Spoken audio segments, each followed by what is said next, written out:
bienvenue dans ce nouveau trajectoire. Ce nouveau trajectoire aura lieu avec Steve Roudier. Steve Roudier qui est donc dans le soin en tant que magnétiseur, mais aussi sophrologue et préparateur mental. Mais ce soir, Steve vient surtout nous parler de son parcours en tant qu'artiste, artiste plasticien, peintre. Et donc j'ai la grande joie d'accueillir Steve sur le live avec moi.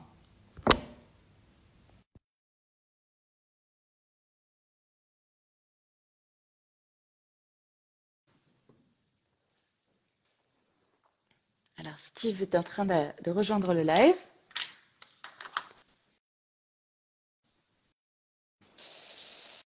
Et bonsoir Steve. Bonsoir Julie, Est-ce bonsoir que tout le tu m'entends monde. bien? Oui, Ok, je t'entends très bien. Et toi, tu m'entends bien? merveilleusement. Ouais. Ouais. Est-ce que l'image est bonne? Voilà, j'essaie un petit peu de cadrer au mieux. La luminosité, est-ce que ça va? Oui, ça va. T'es un peu jaune, mais c'est rigolo. Désolé, mais j'ai essayé de faire au mieux au niveau de l'éclairage et veuillez m'excuser si, voilà, ça devrait aller, mais bon. C'est pas grave. C'est drôle de te voir en jaune. On dirait un mignon, mais Oui, ça va, ça va. bon, bah, merci beaucoup à toi d'être présent ce soir avec moi pour ce nouvel épisode de Trajectoire. Merci aux personnes qui sont en train de nous rejoindre pour regarder le live. Nous sommes ravis de pouvoir échanger avec vous aussi si vous avez envie. Surtout, sentez-vous libre pendant le live de poser vos questions, rebondir en commentaire et on verra comment on peut les greffer dans les échanges de Steve et moi. Donc, je vais vous présenter en quelques mots ce qu'on va faire ce soir et ce que c'est Trajectoire. Donc, Trajectoire, c'est des interviews d'artistes ou de créateurs que je connais ou que je ne connais pas, des personnes qui ont croisé mon chemin en vrai ou en live, enfin en vidéo parfois. Et le but, c'est vraiment de vous montrer quels sont leurs parcours et comment ils ont évolué dans la vie pour en arriver jusqu'à aujourd'hui et quelles ont été les étapes de création, les obstacles, comme tu le dis, Steve, qui font qu'aujourd'hui, ils sont qui ils sont et qui elles sont. Donc voilà pour Trajectoire. Moi, je suis Julie Gam, alias Julie Gamikia pour mon vrai nom. Je suis accompagnatrice d'artistes et j'organise entre autres des apéros artistes au Pays Basque. Et c'est comme ça qu'avec Steve, on s'est rencontrés.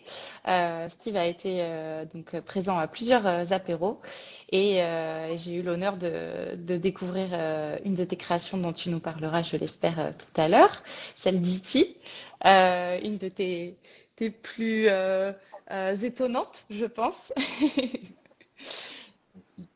Ça a un sens, voilà, on en parlera Oui, pendant. avec plaisir. Et voilà, donc j'ai hâte de découvrir plus amplement ton parcours parce que on a pu échanger, mais on n'a pas eu l'occasion d'échanger aussi longuement que ce qu'on va faire ce soir. Donc voilà, merci à vous de partager ce moment. Donc en quelques mots, comme je le disais en introduction avant que tu rejoignes le live, tu as donc été magnétiseur, sophrologue et préparateur mental pendant 31 ans, donc c'est pas rien. Tu l'es toujours aujourd'hui, il me semble.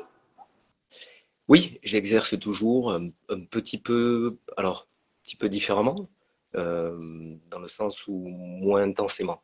Voilà. Ok, bah tu nous raconteras plus amplement tout à l'heure.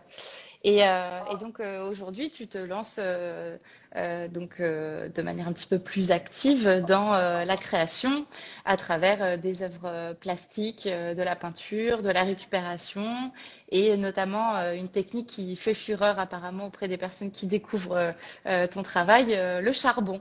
Voilà. Pas que. Pas que, mais ça fait partie je dirais, des ingrédients que j'utilise pour créer mes réalisations, oui. Oui, oui, Super. tout à fait. Donc voilà, on va revenir sur tout ça plus en détail. Bienvenue à toutes et tous. Je vous rappelle que vous pouvez poser vos questions et laisser des commentaires et on fera en sorte d'y répondre au mieux pendant le live. Pareil pour les personnes qui regarderont le replay, hein, si vous vous laissez des commentaires en dessous, sentez-vous libre de le faire et puis Steve et moi, on les consultera. Avec plaisir. Alors, Steve, déjà, merci encore d'être là. Et comme tu le sais, on va faire un grand saut dans le temps pour commencer. J'aimerais qu'on aille voir le petit Steve ce soir et qu'il nous raconte un petit peu comment il a vécu son rapport à l'art et à la création. Ouais, merci déjà, et rebonsoir à tout le monde. Donc je m'appelle Steve Roudier, j'ai 51 ans et voilà, mon parcours et a été un petit peu atypique dans le sens où, comment dire, à l'école c'était bien, mais quand je passais devant et si je pouvais éviter d'y rentrer, même si mes propos, évidemment, vont dans le sens que l'école est très bien, mais j'avais un petit problème à ce niveau-là, c'est-à-dire que j'étais très curieux déjà depuis tout petit, je le suis encore d'ailleurs, et ce qui m'intéressait énormément déjà, c'était l'extérieur et le monde en fait qui m'entourait. Donc l'école était une parcelle, un microcosme qui était très intéressant, mais c'était pas suffisant pour moi. Donc j'ai eu un parcours où en fait je me suis à, à l'orée de rencontres multiples et je remercie infiniment les gens que j'ai rencontrés tout au long de ma vie, et c'est pas fini, qui m'ont enrichi énormément de par leur parcours, de par leurs connaissances, de par leurs métiers différents. Et le point commun en fait de ces rencontres et de ces échanges que j'ai eus avec ces personnes, c'est que ce qui me revenait souvent, c'est en fait ces personnes créaient tout le temps, créer. Alors que ce soit au niveau, je vais prendre beaucoup de choses, hein, au niveau du jardinage, au niveau du bricolage, au niveau de la mécanique, au niveau artistique dans le cinéma, et j'en oublie.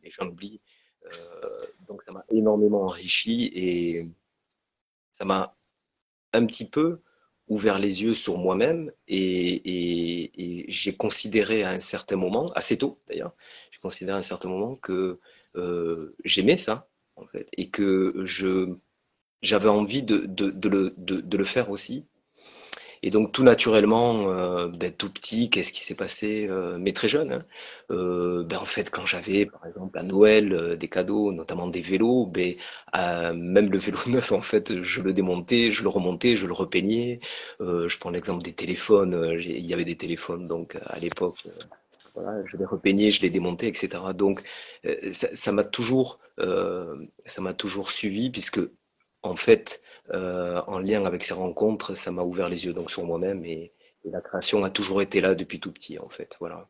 Donc il n'y a pas de hasard aujourd'hui à ce que la création, l'art, fasse partie presque intégrante de ma vie. Hmm. Quelles ont été les références artistiques, que ce soit dans, je sais pas, le cinéma, la peinture, que tu pourrais nous mentionner comme ayant été des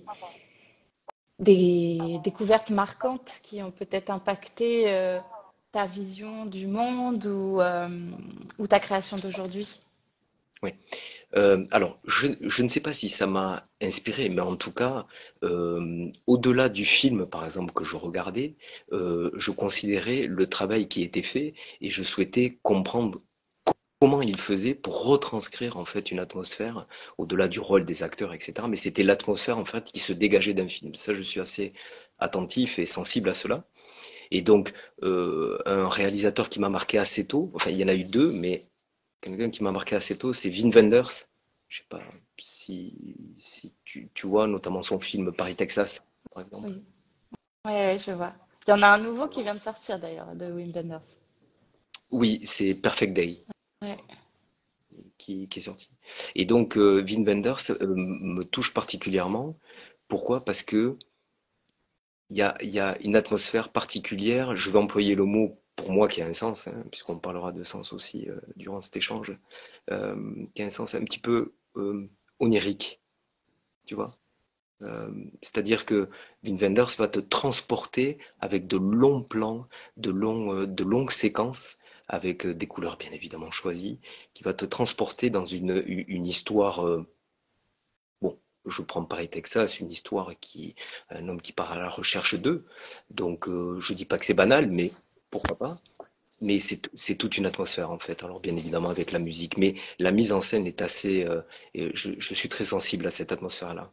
Il y a un autre réalisateur aussi qui s'appelle David Lynch. Je ne sais pas si ça parle à des personnes. Mulholland Drive ou euh, une série qui a marqué hein, à l'époque. Alors ça fait pas, ça fait, ça fait un peu vieux, mais bon, Twin Peaks.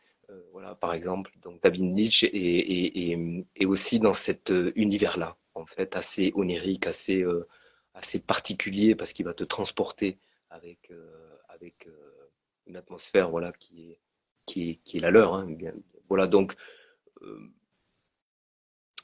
je vais parler aussi d'un auteur, d'un artiste, pardon, qui me parle particulièrement, bien évidemment, c'est Edward Hopper, en fait, qui va mettre en avant sur ses toiles la, cet état de solitude en fait et d'attente qui me laisse pas insensible aussi par rapport à moi, ce que je suis en tant qu'être et comment je vis ma vie en fait. Voilà, donc Edward Hopper côté artistique et côté artistique dans le cinéma, qui est le septième art. Euh, voilà, Wim Wenders et David Lynch. Voilà. Ok. Du coup, est-ce que tu as eu envie de faire des études de cinéma? Alors oui, Ah, merci. c'est pas si bien Merci. dire. Parce que oui, le cinéma, c'est un art qui me laisse vraiment pas indifférent. Bien évidemment, cet épisode, je vais le raconter, mais je vais faire court. J'ai eu une expérience très heureuse et très enrichissante et très sympathique d'avoir fait une publicité à l'âge de 12 ans. J'étais à l'île de la Réunion, donc chez mon papa, il habitait là-bas.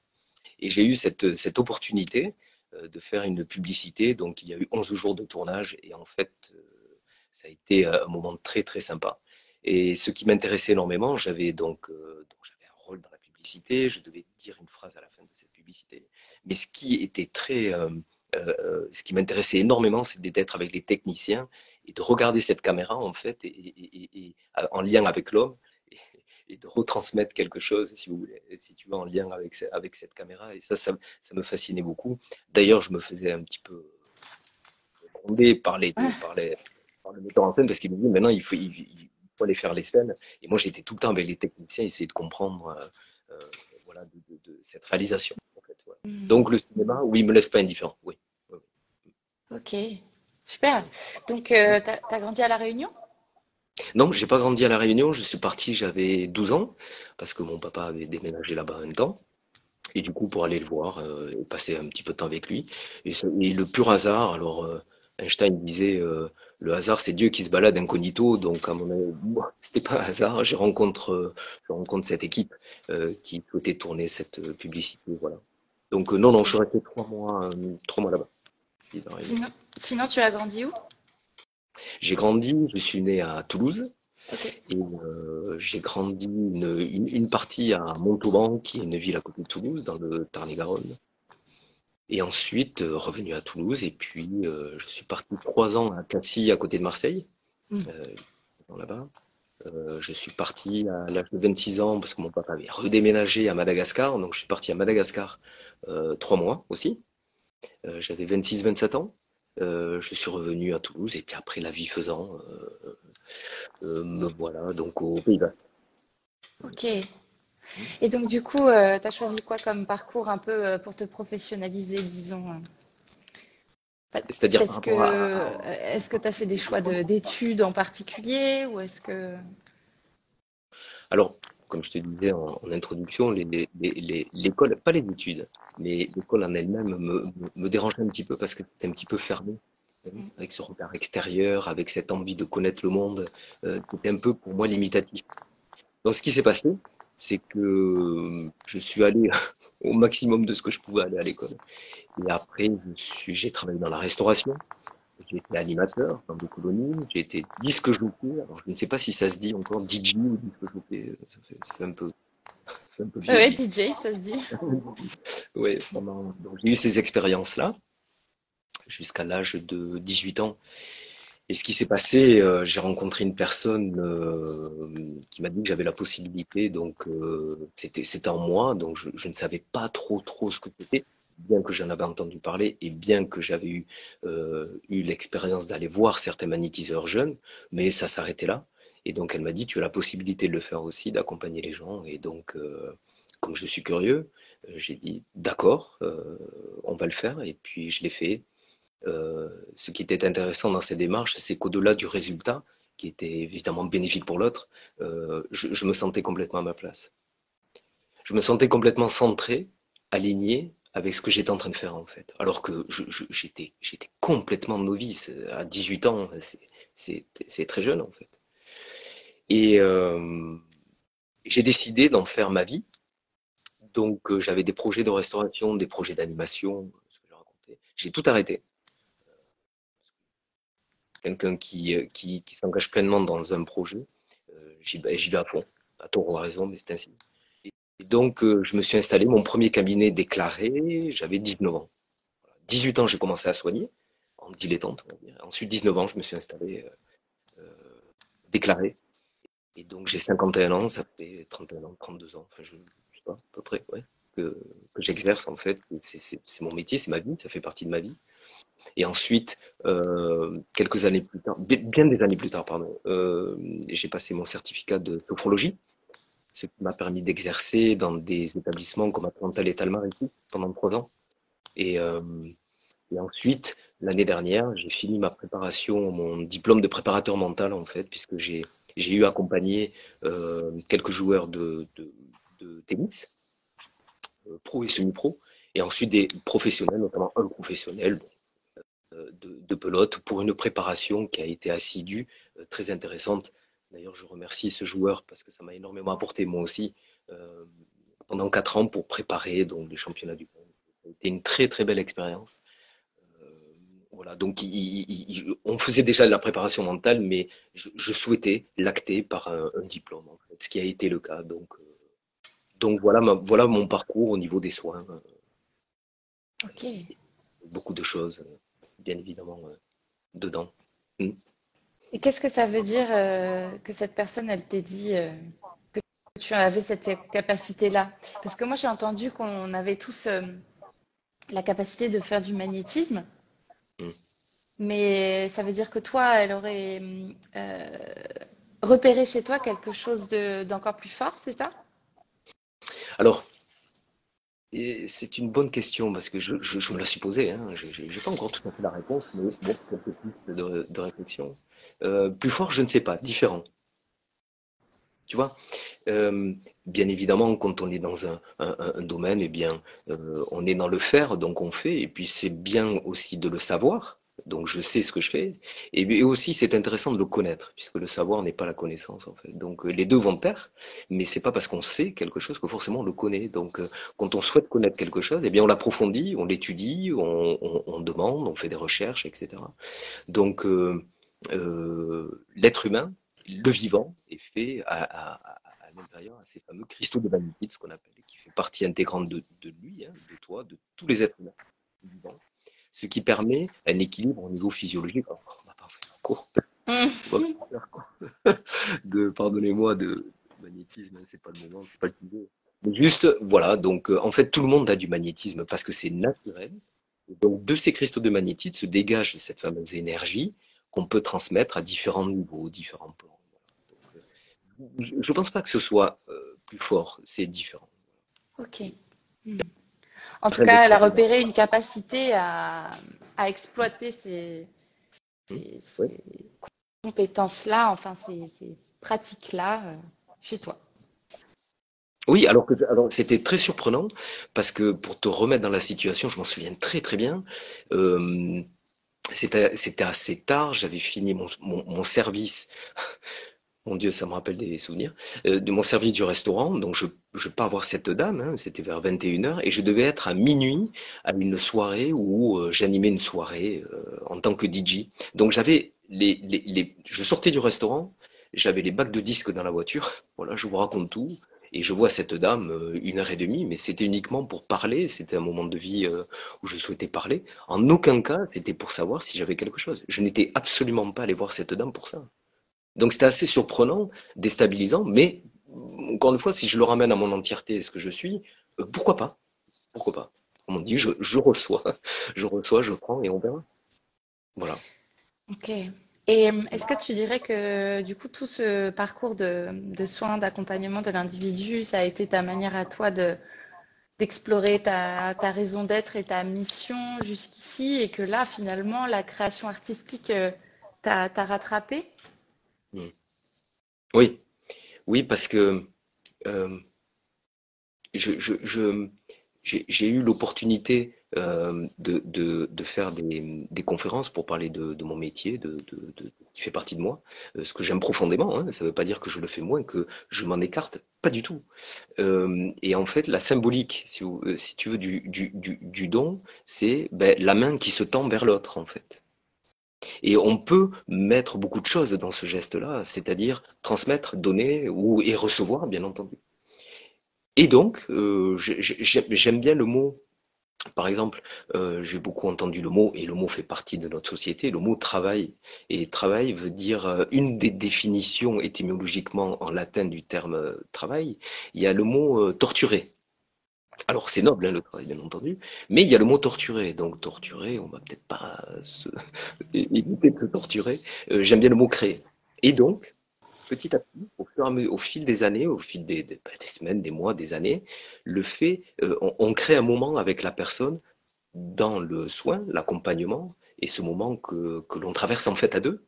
Donc là, je transmets quelque chose, mais la personne me donne aussi quelque chose, et on crée un moment où la finalité de ce moment, ben, c'est le soulagement de la douleur et de répondre au mieux à la demande de la personne. Ça, c'est la finalité. Mais c'est tout ce qui se passe quand une personne vient dans mon cabinet. Parce qu'il ne se passe rien si ce n'est la présence de deux individus. Mais il y a beaucoup de choses qui se créent au niveau, euh, comment je peux dire, au niveau éthérique. Est-ce que je peux employer ce mot? Tu peux l'expliquer peut-être? Oui. Alors éthérique, c'est un élément qui permet on va dire un lien entre la Terre et tout ce qui est l'univers. C'est un élément qui existe entre ou avec la Terre et l'univers, en fait. Voilà. Et on va dire que c'est un genre de conducteur qui permet, un des conducteurs, hein, il permet une transmission de cette fameuse énergie, ce qu'on appelle énergie cosmique et tellurique, en fait. Voilà. Ok. Et donc ça se dégage en fait de la matière. Mais on ne le voit pas. Et donc ça m'a accompagné toute ma vie, ce côté, je dirais, à la fois, bien évidemment, la personne physique qui est là, avec un contact physique pour soulager une douleur, bien entendu, et ce côté éthérique.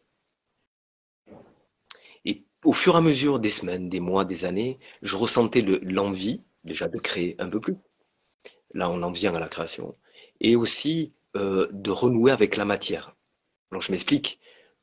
Beaucoup de personnes que j'ai vues au niveau des soins, il y avait effectivement des sensations, il y a ce mouvement, hein, on va en parler de ce mouvement, qui est là, avec des sensations, avec des manifestations physiques, mais pour moi-même, même s'il y avait le résultat, pour moi-même, c'était pas du concret. Je sais pas si Mm. tu... Mhm. Oui. C'est c'est très particulier parce que c'est au niveau énergie. Alors, on ressent des manifestations physiques, du chaud, du froid, du picotement, la personne qui a des manifestations physiques. Ok. Mais au final, il y a une certaine frustration. Ça, je le ramène à moi-même, en fait, hein. C'est uniquement moi. Je me dis, mais c'est quoi, en fait? Et tu vois, ça fait 31 ans que je le fais. Et en fait, j'ai quelques connaissances, mais c'est tellement, tellement grand, en fait. Ça dépasse l'individu. Et donc, je ressentais le besoin par exemple, prendre une matière, donc en l'occurrence le bois, puisque je travaille beaucoup, beaucoup le bois, et de faire une réalisation et de la finir. Mais d'avoir un toucher, bien entendu, du début à la fin, et d'avoir une finalité, je dirais, concrète. Je le vois, je le touche, c'est fini. Et donc, pardon, excuse-moi, oui. Non, non, pas de Tu souci. peux te dire, J'ai juste un commentaire de Charlotte qui dit peut-être s'agit-il de laisser une trace de l'instant. ah oui, oui, oui, oui, complètement. Mais merci Charlotte. Bonsoir. Euh, mais l'instant est alors intéressant, mais l'instant est très fugace en fait. L'instant, est-ce qu'on le ramène à l'instant présent, à cet espace-temps du présent? Mais si on considère le présent, est-ce qu'on le vit pour autant? C'est très particulier. Ce qui me permet de me centrer un peu plus dans l'espace-temps du présent, c'est que je prends l'exemple d'une journée où je me lève assez tôt, je commence ma réalisation et je la finis. Je vais dire, j'ai mis par exemple 8 heures ou 9 heures pour la faire. Et c'est fini. Pour faire le lien avec les soins, c'était très particulier parce que, par exemple, je demandais aux personnes, si elles le souhaitaient, bien entendu, je le proposais, qu'elles me rappellent pour savoir ce qu'il en était du soin, du résultat. Tu vois? Parce que pendant le soin, mon Dieu, tant mieux, un soulagement. Mais est-ce que ce soulagement allait tenir dans le temps? Je ne sais pas. Ça m'appartient plus. Ça m'appartient pas. Je ne sais pas. Donc je demandais à la personne de me tenir au courant. Pourquoi? Ben déjà, un échange, un retour, et ensuite ça me permettait de me positionner, moi, en tant que accompagnant. Et beaucoup de personnes le faisaient, des fois les personnes ne le faisaient pas. Pas de souci, c'est leur libre arbitre, bien entendu. Mais c'était relativement frustrant parce que on en était à je ne sais pas. Et je suis resté beaucoup avec je ne sais pas. Et si je le ramène à moi en tant qu'être, en tant que Steve, eh bien, la création me permet, alors c'est pas figé, mais de m'installer dans le temps un peu plus, et ça me permet de m'ancrer aussi, surtout un peu plus. Et de matérialiser justement ces choses éthériques dont tu parles, de les mettre en forme et peut-être qu'après tu peux venir les moduler justement si l'instant ne peut pas être capturé et que tout évolue, mais au moins matérialiser les choses te permet de t'ancrer, c'est ça? Oui, oui, c'est-à-dire que, oui, tout à fait, bonne, bonne réflexion, dans le sens où, encore une fois, euh, j- on a eu fait beaucoup de, et je te remercie encore, et toutes les personnes qui viennent et qui permettent de créer ce moment-là et de le faire exister, aux apéros artistes. Et j'ai eu entendu beaucoup de personnes qui avaient un petit peu de mal, par exemple, pour exposer, hein. Mais si on le ramène au mot exposer, euh, exposer, extérieur, se poser, positionner à l'extérieur. Et Mm. donc, c'est un sens que aussi d'exposer. Là où je veux en venir, c'est que ça permet pour l'artiste, enfin en tout cas pour moi, ça m'a permis d'être, d'avoir le droit de me montrer et à la fois aussi de m'ancrer. À la fois à l'intérieur, c'est-à-dire dans mon atelier, par exemple, me positionner par rapport à un objet, la matière, et donc réaliser donc une réalisation, et aussi me positionner à l'extérieur, puisque il y a un lien direct avec l'objet ou le tableau que j'ai fait. Donc je le transporte, je le prends avec moi et je l'emmène à l'extérieur. Ça Au devient niveau un des toiles, c'était médium. pas ça. Pardon? Ça devient un médium en fait. Oui. Maintenant, j'essaie, je dis pas que j'y arrive, mais j'essaie d'être attentif à ce que ça ne devienne pas, ça ne me permette, ça, ça me permet pas aussi d'exister et de me servir, entre guillemets, de l'art, de la réalisation, pour aussi me faire exister dans mon entièreté. Tu vois ce que je veux dire? Dans mon mouvement de vie de tous les jours, en fait. Mm. Voilà. Donc, je commence à être un peu plus aligné avec l'envie plutôt que le besoin. Il y a 3 ans, j'en avais énormément besoin. Alors, est-ce qu'on peut appeler ça art-thérapie, tout ça? Je ne sais pas. En tout cas, pour des raisons perso, j'en avais fondamentalement besoin. Maintenant, je m'en éloigne un peu, c'est plus l'envie. Oui, de toute façon, l'art est thérapeutique et le fait de parler de son art, c'est thérapeutique aussi. Donc, Ouais, je suis bien placée pour le savoir. Moi-même, je suis des séances d'art-thérapie avec Mulan Bakia, d'ailleurs. Je sais pas si tu te rappelles, voilà, qui fait les fresques murales dans Bayonne, etc.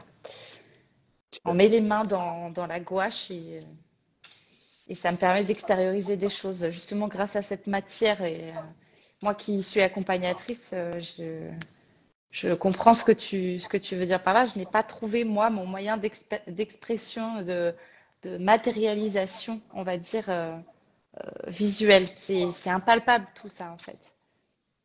Oui. Je,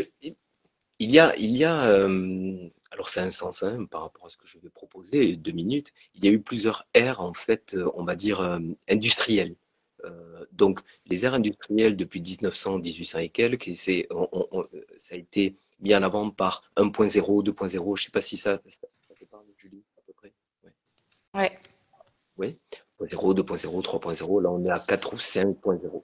Là où je veux en venir, c'est que au début, il y avait, par exemple, alors je vais parler d'un métier qui me parle particulièrement, Charon. Alors Charon, c'était le constructeur et celui qui construisait les roues de carrosse, les roues de charrette, etc.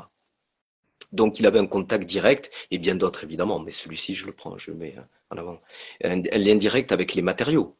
Donc il devait choisir les bois, il fabriquait le bois, c'est-à-dire qu'il avait jusqu'à la finalité et la finalité de construire la roue, il avait un lien direct avec la matière. Et donc lorsqu'il proposait la roue, qui était finie, bien, il se peut, je dis pas, mais en tout cas, le vivant comme ça maintenant aujourd'hui, ou l'expérimentant, est un lien direct avec la matière, et du coup ça avait à la fois un sens et un but. Mais il ne s'éloignait pas de sa propre création. Et ça pouvait, et ça l'était d'ailleurs, l'aider à s'ancrer, à se positionner dans son mouvement de vie. Dans Das Kapital, Karl Marx, il le dit, ce qui va se passer, c'est qu'à un moment donné, à l'industrialisation automatique, l'être humain risque de s'éloigner un petit peu de la matière et risque de perdre du sens en lien avec ce qu'il fait. Et du coup, ça peut emmener une certaine désorientation, tu vois.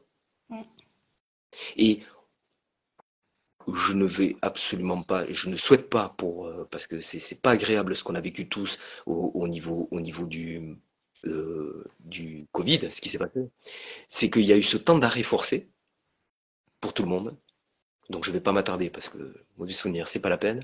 Mais en tout cas, ça a permis de révéler aussi certaines choses, de dire mais beaucoup de personnes, et je vais te faire une confidence, moi ça a été le cas. Ça a été enfin la révélation, c'est pas le mot la révélation, mais quelque chose qui m'a énormément parlé personnellement. Et donc, je me dis, mais il faut que je remette du sens. Il faut que je remette du sens parce que ce moment-là, Montesquieu parlait du temps en disant tout le monde a du temps, tout dépend ce qu'on en fait, ce qu'on y met. Eh bien, on a eu du temps et ce temps, je m'en suis servi, si je puis dire, à retrouver du sens par rapport à ce que je faisais. Et là, la création, voilà, j'en viens, a pris énormément de place. Parce que du coup, ce que je comprends, c'est que tu n'avais pas l'espace disponible ou nécessaire pour dédier du temps à l'expression artistique, en fait, Alors, avant euh, la crise du Covid. alors si, sauf que mon travail au niveau des soins, au niveau de l'accompagnement, me prenait énormément de temps, puisque, comme je te disais, j'ai travaillé euh, 3 ans donc à Atlanta et Talmar, où, dans la mesure où j'étais le premier sophrologue et magnétiseur, donc, et je les remercie, petit aparté, ça a été une très belle expérience, hein. C'est un choix personnel, le fait de changer de cap, et ça s'est très bien passé. Et il y avait quand même beaucoup de rendez-vous, donc j'avais ensuite mon cabinet à Toulouse, donc je revenais à Toulouse et j'avais un autre cabinet aussi ici. Donc Ah ce ouais. qui s'est passé, c'est que le temps, je l'avais pas du tout. Mm, mm. Oui, voilà. De plus en plus, et l'espace, alors toujours, je me suis un petit peu débrouillé à avoir un petit espace, etc. Mais c'était le temps, le temps. Et ce qui s'est passé, c'est que on avait changé un petit peu, mais à un moment donné, le sens je le perdais par rapport aux soins, alors que j'aime profondément ce que je fais, etc. Il me semble avoir été suffisamment ancré sur ce que je faisais, mais c'était trop. Donc il y avait le but, certes, mais le sens, je le perdais, je me perdais. Et puis un matin, qu'est-ce qui s'est passé? Je dis, ben, je ne peux plus continuer comme ça, c'est trop, c'est beaucoup trop. De toute façon, l'être humain, je t'apprends rien, je pense, est un être organique qui évolue en fonction des événements intérieurs et extérieurs. Et du coup, on peut plus, j'ai l'impression tellement le monde avance vite, rester dans une même position toute notre vie sans multiplier, sans diversifier nos pratiques. Hein. Ouais, tout à fait. Il y a- ça ramène peut-être à ce qu'on appelle la conscience, tu vois. C'est littéralement conscience veut dire avec soi, en fait, avec étude. Littéralement, ça veut dire ça, mais c'est avec soi. Ce mot veut dire ça, en fait. Et il se peut que par rapport à ce moment que nous avons toutes et tous traversé, euh, il y a eu des prises de conscience par rapport au sens dans sa vie, le but, euh, ce mouvement qui n'est plus agréable en fait. Quand je parle de mouvement, Ouais. tous les philosophes, tous les écrivains ont parlé du mouvement. Mais qu'est-ce que ça peut vouloir dire le mouvement? Le mouvement, en tout cas comment je le vis, peut-être celui-ci, c'est-à-dire ce que je ressens, ce que je dis, ce que je fais, ce que je pense. Est-ce que je suis aligné quand au final, je fais l'action de? Est-ce que je suis aligné en lien avec cette action, en lien avec mon environnement, en lien avec ce que je dis? Pas simple, pas simple du tout. Et là aujourd'hui, alors comment est-ce que tu le trouves cet alignement? Concrètement, dis-nous ce que tu réalises et en quoi ça vient répondre à ce besoin. Le, en fait, il y a pas un jour où je ne suis pas en ce qu'on appelle, ce que je propose, en état de contradiction, en fait, avec moi-même. Il n'y en a pas un. Euh, oui, mais je veux faire ça, mais non, mais je fais autre chose, etc. Sauf que ouais, c'est un peu de tous les jours. Mais c'est pas grave. Pourquoi? Parce que ça ne m'empêche pas d'être à peu près aligné avec ce que je souhaite faire et dans ma journée, avec moi-même et avec les autres, bien entendu. Donc, je considère que mon mouvement est à peu près fluide parce que j'essaie d'être aligné avec ce que je souhaite faire, comment vivre, et aussi en lien pour être lucide avec une réalité de la vie. La liberté, c'est pas je vais faire ce que je veux, par exemple, pour mettre en avant le mot liberté. C'est une piste encore. C'est ce que je peux tout en étant lucide avec moi, l'autre, mon environnement, etc. Et donc, Mm. quand je me lève maintenant le matin et que je pars faire mes créations, ce mouvement, il est fluide et ce que j'observe, en tout cas je m'observe dans ce mouvement, c'est que, ah, je vais peut-être exagérer, mais la joie, j'en suis pas loin. Hmm. L'émotion qui prédomine, oui. C'est beau. Les passions, le bien-être, bien-être, bien-être. Ça veut tout dire, et ça veut dire beaucoup de choses, le bien-être, mais une forme de bien-être, ouais. Oui, c'est un ressenti et c'est très subjectif et très personnel. Donc, tu pourras pas forcément nous expliquer comment ça se matérialise, on va dire. Mais voilà. Je, je vais essayer de le. Par exemple, je me lève et c'est fluide en fait. C'est-à-dire que, non, mais ça peut paraître un peu particulier, mais je descends, je vais prendre les outils, l'idée de ma création et c'est fluide. Et de cette fluidité, comment elle peut se traduire? Alors, c'est un peu particulier hein, de ce que je veux dire, mais je raconte comment je le vis. Eh bien, comme par hasard ou pas, je trouve les éléments qu'il faut, les idées se coordonnent ou en tout cas sont très claires par rapport à la réalisation que je souhaite faire. Et c'est comme si tout était à côté, tout se met en place de façon fluide. Alors bien évidemment, il y a des obstacles, comme je te proposais dans le synopsis, mais pas tant que ça en fait. Est-ce En fait, que il me faut c'est ce qu'on appelle l'état de flow? par exemple, par exemple, je regarde, merci beaucoup, parce que ça me ramène à je regardais, alors bon, je regarde des documentaires, etc. Et là, c'était sur Bruce Lee, donc le maître des arts martiaux, etc. Beaucoup de gens le connaissent, et il n'arrêtait pas de dire, soyez comme l'eau. Mais l'eau, c'est-à-dire cette fluidité, ça peut être le vent aussi, par exemple, euh, mais à la fois avec ce côté permanent et impermanent. J'aime bien cette notion du bouddhisme, c'est-à-dire que c'est toujours pareil, mais c'est jamais pareil. Et beaucoup d'artistes, peut-être, vont considérer cet état de permanence et d'impermanence, c'est-à-dire que pour un artiste qui peint donc sur des tableaux, je pense l'exemple, je ne dis pas que c'est ça, mais c'est une réflexion. Eh bien, oui, bien évidemment, il prend les tableaux, il prend la même matière, il prend le même support, mais ce n'est jamais pareil en fait. Donc c'est à la fois permanent et impermanent. Ça peut être un mouvement, qui peut être fluide aussi, cet équilibre entre les deux, ou avec les deux. Et ce qui est parfois compliqué pour beaucoup d'artistes, c'est de se dire c'est terminé. Je m'arrête là. Oui, oui. Pour toi aussi? Euh, oui, ça m'est arrivé. Ça m'est arrivé, c'est particulier parce que quand est-ce qu'elle est finie? Quand est-ce que la réalisation est finie? Alors, je vais juste parler par exemple d'un objet que je fabrique, par exemple un coffre ou un bougeoir.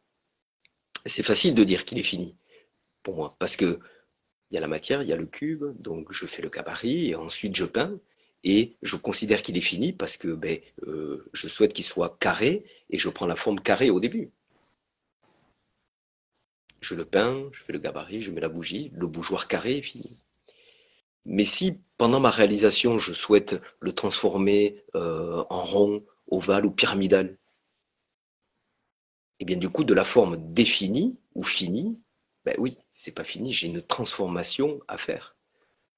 Pour ma part, en ce qui concerne l'objet, je reste avec, par exemple, l'objet qui est défini au départ et je reste très proche de sa forme initiale en fait. Je le transforme avec des couleurs, je mets des clous rouillés, etc. Mais ça, c'est mon univers, mais c'est tout.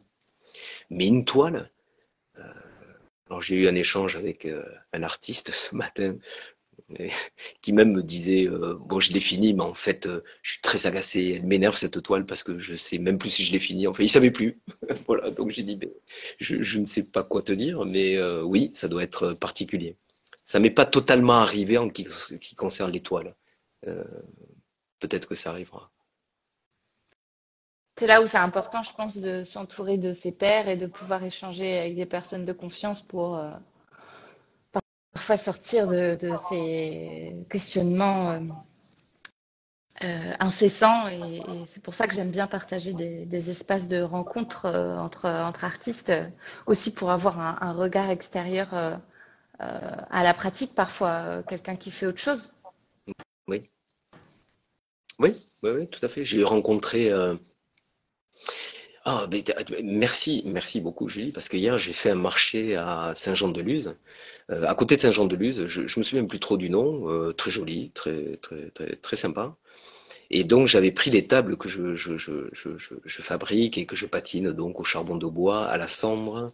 Je patine aussi au café, au marc de café avec du thé.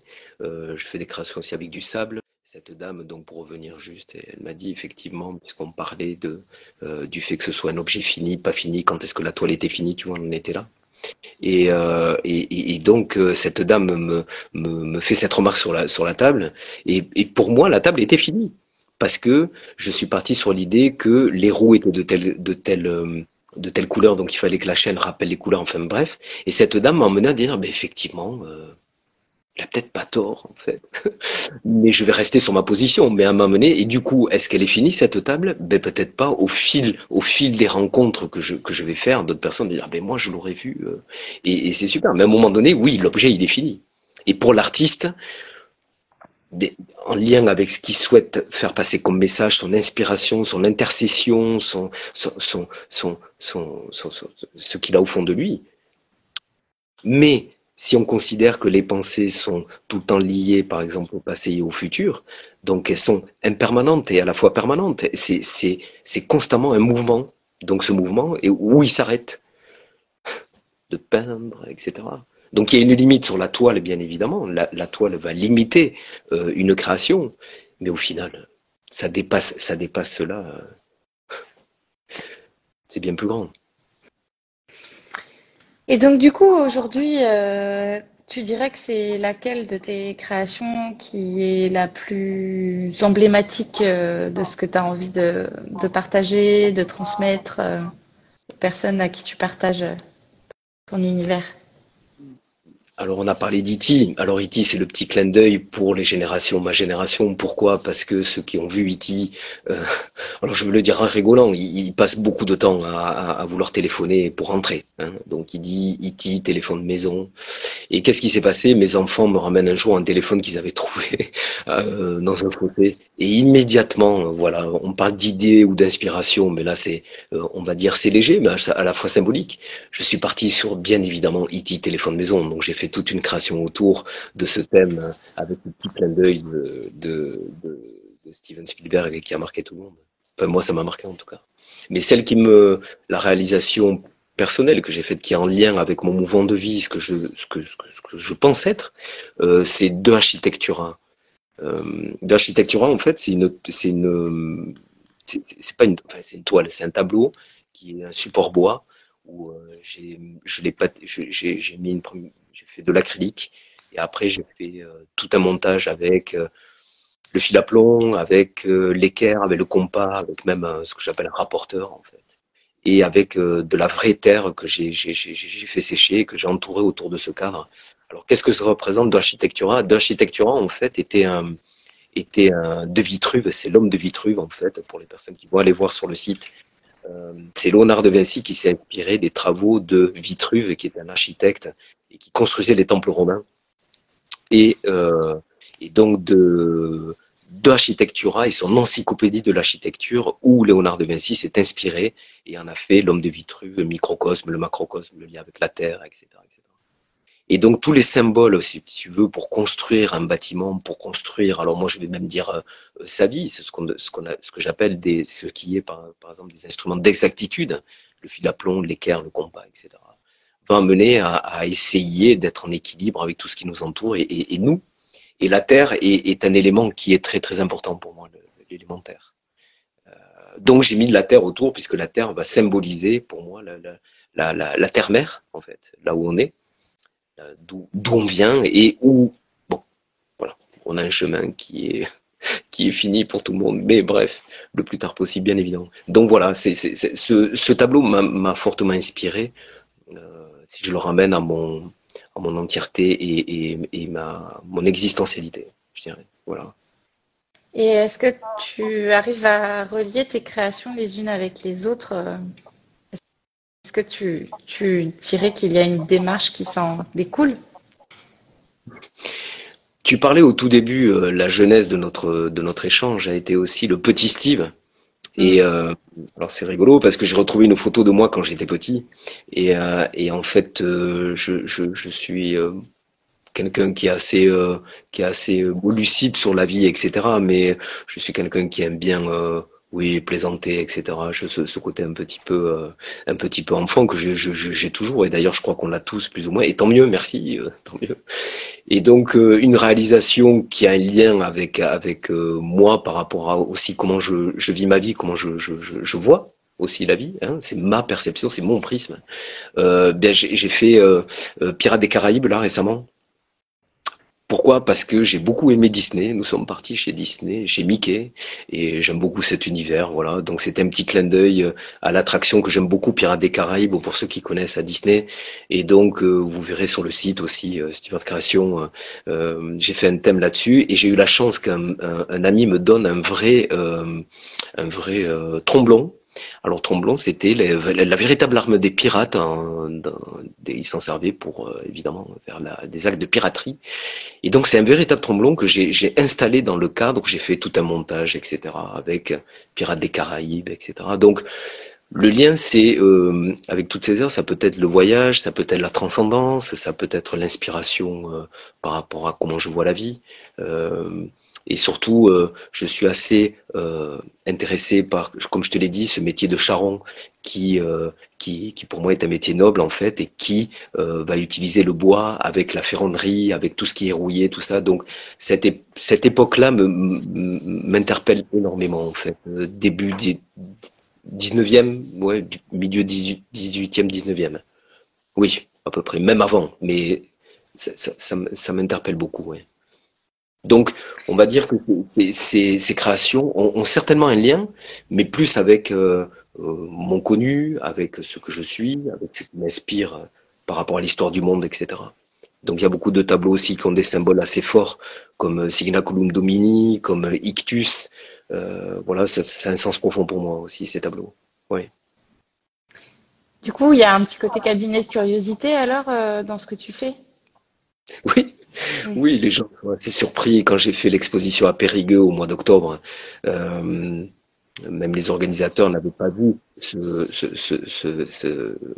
style d'art, si je puis dire. Et j'ai passé évidemment énormément de temps à raconter, à dire pourquoi, le pourquoi du comment, qu'est-ce que ça voulait dire, parce que je prends des noms aussi. C'est pas des noms d'initiés, mais je fais beaucoup de recherches derrière parce que la théosophie, la philosophie, l'histoire m'intéressent énormément. Donc du coup, c'est pas simplement pour Ictus, par exemple, c'est le véritable nom de Jésus. Il y a toute une histoire derrière, et je mets en scène, bien évidemment. Ce que j'aime beaucoup, c'est ça.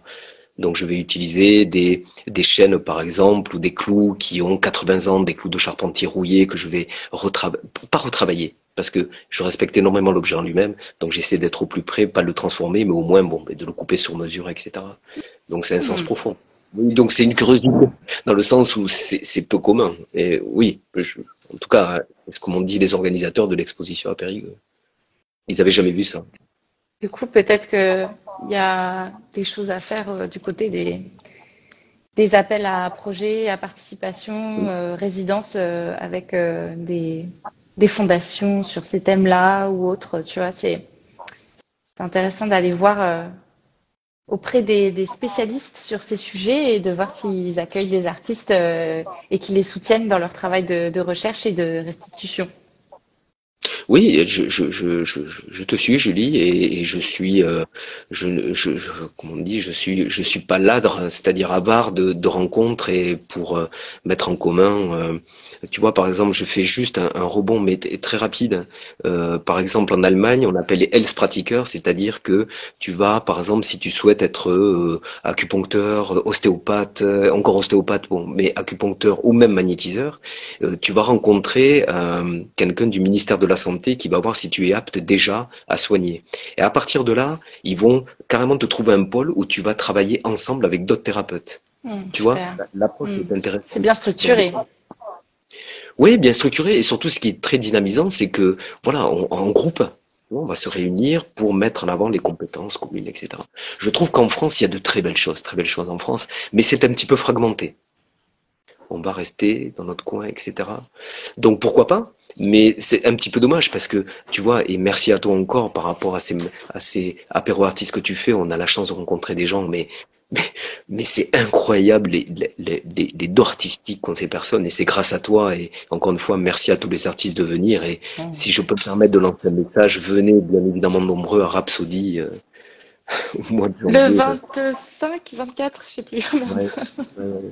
Très, très chouette lieu. Les gens qui s'en occupent, je les ai, alors pas connus, je les ai rencontrés, ils sont très sympas.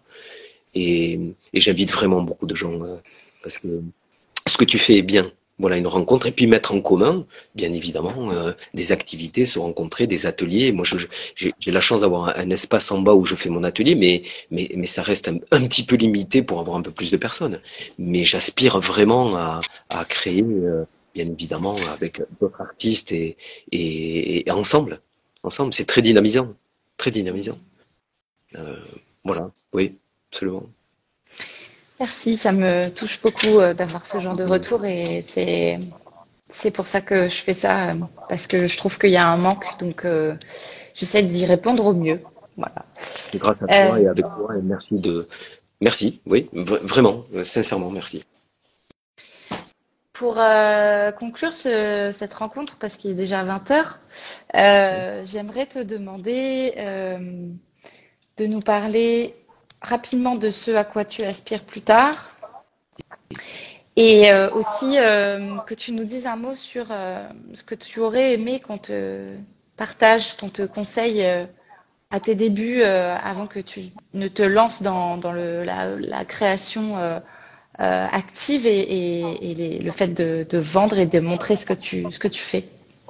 Oui, oui. Alors, je vais essayer d'être synthétique. Pour moi, c'est Mm. compliqué. Je commence à parler. Bref.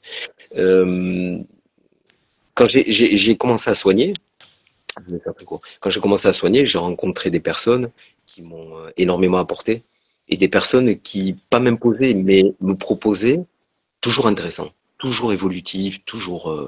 Mais c'est comme ça et pas autrement.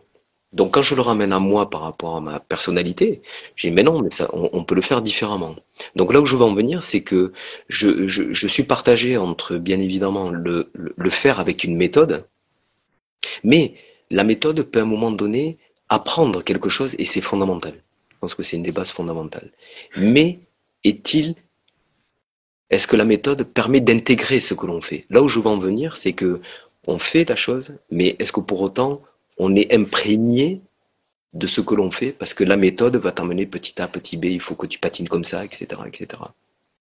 Donc, pour moi, c'est un sacré exercice, parce que la méthode, encore une fois, je me répète, est intéressante, mais j'aime bien aussi le expérimente. Casse-toi la figure si, ben oui, si ça marche pas, mais de cette expérimentation, tu vas petit à petit. Donc, je suis partagé entre les deux. Donc, oui, des personnes que je souhaite rencontrer, notamment j'ai rencontré un monsieur qui commence à me donner des conseils vraiment fort intéressants, bien évidemment, et très utiles. Mais je souhaite aussi, ah, c'est pas s'isoler, mais faire moins et voir aussi ce qu'il en est. Voilà, entre les deux, un équilibre entre les deux. Et pour les projets, comme je t'ai dit, encore une fois, j'ai eu l'expérience des soins qui m'ont amené à ce que beaucoup de personnes sont seules chez elles en créant. Donc j'ai fait énormément de domiciles pendant des années, et beaucoup de personnes créent, et beaucoup de personnes malheureusement sont seules pour plein de raisons. Et mon souhait vraiment au plus profond de moi, je l'avais eu déjà à 21 ans, 22 ans, et puis bon, la vie faisant, c'est essayer de monter un projet en commun justement pour réunir des personnes, et peu importe leur univers artistique, peu importe leur technique, peu importe leur support, on s'en fiche, mais de réunir des personnes pour les emmener à créer ensemble, parce que quand les personnes, je leur posais la question, mais c'est vous qui faites ça, que ce soit un cousin, peu importe. Eh bien, je t'assure, Julie, je n'exagère pas, je l'ai vécu, je l'ai vu, et je ne l'ai pas interprété. Les personnes naturellement se redressaient un petit peu et les yeux pétillaient. Je t'assure, Julie. Et là, je me dis, mais il y a quelque chose à faire pour dynamiser dans ce sens-là. À la fois monter des ateliers, certes, mais aussi aider les personnes à un moment donné dans leur vie. Alors c'est pas, il n'y a pas que ça, mais c'est un tout.